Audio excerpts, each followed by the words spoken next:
Pumalo sa 700 na classrooms ang napinsala sa pananalasa ng Superbagyong Uwan sa Cordillera. Karamihan sa mga ito natuklap ang mga bubong.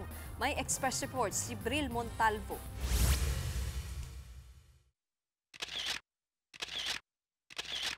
Matapos ang 2 araw na walang pasok, balik eskwela na ang mga mag-aaral sa Santo Tomas National High School sa Baguio City. Pero ang classroom na ito ng grade 9 pansamantalang hindi ginamit. Bumigay kasi ang kisame nito sa kasagsagan ng Superbagyong Uwan. May iilang classroom din ang pinasok ng tubig. Ang mga bintana naman na ito na nawasak ng malakas na hangin, nilagyan muna ng mga plastik. Hindi muna namin pinagamit yung classroom. So gumamit muna kami ng other classrooms para doon muna yun muna ang gamitin nila as there for their classes.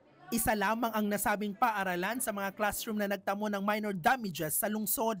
As of now, we have 28 schools po na nag-declare or nag-report na wala namang pong damage sa schools nila.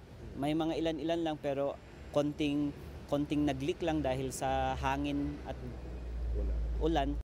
Sa tala ng DepEd Cordillera, pumalo na sa 700 classrooms ang napinsala sa pananalasa ng Superbagyong Uwan. 92 dito ay totally damaged habang 148 ang nakapagtala ng major damage habang 461 ang mayroong minor damage. Pinakamarami rito ay mula sa Abra na pumalo sa 370 classroom. May mga allotment ng ating mga schools pagdating sa DRRM allotment funds sa kanilang mga eskwelahan.